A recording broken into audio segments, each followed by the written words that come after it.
জয় মা চামুণ্ডা ৰাশি ফলৰ ভিডিঅ'লৈ আপোনালোক সকলোকে স্বাগতম জনাইছো।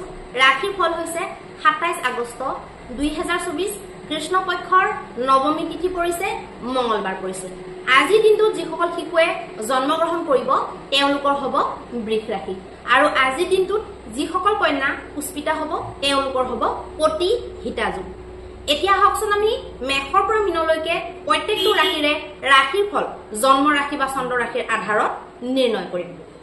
মেষৰ কাৰণে কেনেকুৱা কি কথা চাই লওঁ। মেষৰ কাৰণে বৈবাহিক সম্পৰ্কৰ ক্ষেত্ৰত শুভ নহয়, প্ৰেমৰ সম্পৰ্কৰ ক্ষেত্ৰতো বৰ এটা শুভ বুলি ক'ব নোৱাৰি। বাকীবিলাক ক্ষেত্ৰত আপোনালোকৰ কাৰণে মধ্যম হ'ব, কিন্তু ঘৰুৱা যিহেতু পাৰিবাৰিক স্থিতিটো আপোনালোকৰ ঠিক নাই দেখুৱা, সেইকাৰণে আপোনালোকে বহুত ডাঙৰ ডিচিশ্যনবিলাক নোলোৱাটো ভাল হ'ব। এতিয়া আহিব বৃষৰ কাৰণে। বৃষৰ কাৰণে যিকোনো শুভ কাম, যিকোনো মংগলকাৰী ঘৰখনৰ কাৰণে কাম বা আপোনালোকৰ নিজৰ পাৰ্চনেল কাম আপোনালোকে কৰিব পাৰিব। যিকোনো এনেকুৱা কাম যিটো নেকি ধৰক ইমাৰ্জেঞ্চি আপোনালোকৰ কৰিবই লাগে, তেনেকুৱা কামবিলাকো আপোনালোকে সৰু সুৰা কাম কৰিব পাৰে, কিন্তু বহুত ডাঙৰ গেজেট আদি কিনা টাইপৰ কাম নকৰিব, কাৰণ মংগলবাৰে কোনো ধৰণৰ তেনেকুৱা ইলেক্ট্ৰিক বা তেনেকুৱা কোনো ধৰণৰ গেজেট কিনাটো ঠিক নহয়। এতিয়া আহিব মিথুনৰ কাৰণে। মিথুনৰ কাৰণে বৰ এটা শুভ বুলি ক'ব নোৱাৰি। মানসিক টেনচন অলপ বনি থাকিব, পইচা পাতিক লৈ চিন্তা অলপ বনি থাকিব পাৰে, মিলাব নোৱাৰিব পাৰে, নিজৰ ফাইনেন্স মেনেজমেন্টত প্ৰব্লেম হ'ব পাৰে, বা কিবা এটা বিশেষ ডাঙৰ খৰচক লৈ চিন্তিত হ'ব পাৰে। যিকোনো বাদ বিবাদ হোৱাৰ সম্ভাৱনা আছে, গতিকে সাৱধানে আপোনালোকে চলিব লাগিব। এতিয়া আহিব কৰ্কটৰ কাৰণে। কৰ্কটৰ কাৰণে যিকোনো শুভ কাম কৰা, যিকোনো এনেকুৱা কাম যিটোৰ পৰা নেকি আপোনালোকৰ কিবা এটা নহয় কিবা এটা বেনিফিট ওলাই থাকিব, বা অনাগত দিনত ভৱিষ্যত জীৱনত আপোনালোকক দীঘলীয়াভাৱে লাভ দি যাব, তেনেকুৱা কামবিলাকৰ কাৰণে শুভ দেখা গৈছে। বন্ধু বৰ্গৰ ফালৰ পৰা, প্ৰেম সম্পৰ্কৰ ফালৰ পৰা শুভ দেখা গৈছে। এতিয়া আহিব সিংহৰ কাৰণে। সিংহৰ কাৰণে বৰ এটা ভাল বুলি ক'ব নোৱাৰি। কাগজীয়া যিকোনো কাম, আইন কানুনৰ লগত জড়িত যিকোনো কাম, যিকোনো ব্যৱসায় ক্ষেত্ৰত সাল সলনি আপোনালোকে নকৰাটো ভাল হ'ব।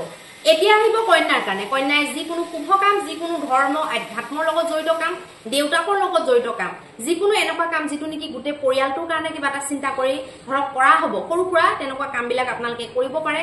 হোম যজ্ঞ, পূজা পাঠ, দান দক্ষিণা, পাঠ, নাম কীৰ্তন আদি আপোনালোকে কৰিব পাৰে।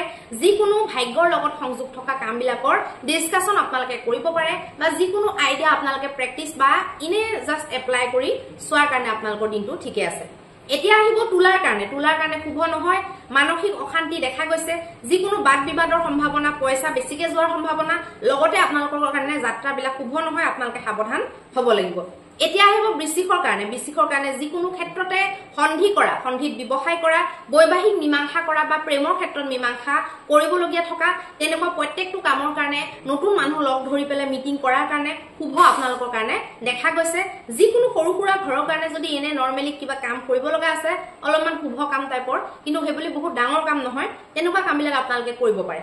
এতিয়া আহিব ধনুৰ কাৰণে। ধনুৰ কাৰণে যিকোনো ক্ষেত্ৰত সামাজিকভাৱে যিকোনো মন্তব্য প্ৰকাশ কৰা, বা ঘৰুৱাভাৱে আপোনালোকক কিবা এটা সুধিছে, বহুত ডাঙৰ কিবা ডিচিশ্যন দিয়া, এইবিলাকৰ পৰা আপোনালোকে বাচিব। বৈবাহিক সম্পৰ্কৰ ক্ষেত্ৰতো বৰ এটা শুভ বুলি ক'ব নোৱাৰি, আপোনালোকে সাৱধান অলপমান হ'ব লাগিব। এতিয়া আহিব মকৰৰ কাৰণে।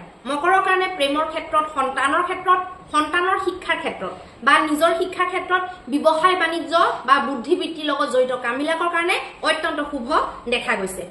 এতিয়া আহিব কুম্ভৰ কাৰণে। কুম্ভৰ কাৰণে যিকোনো শুভ কাম, যিকোনো বন্ধু বৰ্গৰ লগত কৰা কাম, বন্ধু বৰ্গৰ লগত কৰিবলগীয়া ডিছকাশ্যন, এইবিলাকৰ কাৰণে শুভ নহয়। ঘৰতো আপোনালোকৰ বাদ বিবাদ হ'ব পাৰে, গতিকে বাণীত আপোনালোকে সংযম ৰাখিব লাগিব।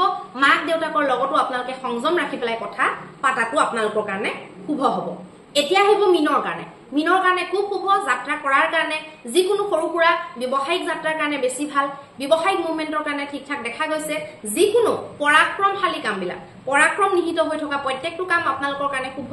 নিজৰ কাৰণে সকলো প্ৰকাৰে চেষ্টা কৰি চোৱা লোকসকলৰ কাৰণে শুভ। বিদ্যাৰ্থী, খেলুৱৈ আদিৰ কাৰণে অত্যন্ত শুভ দেখা গৈছে। এতিয়া আহিব মহা উপায়টোৰ বিষয়ে।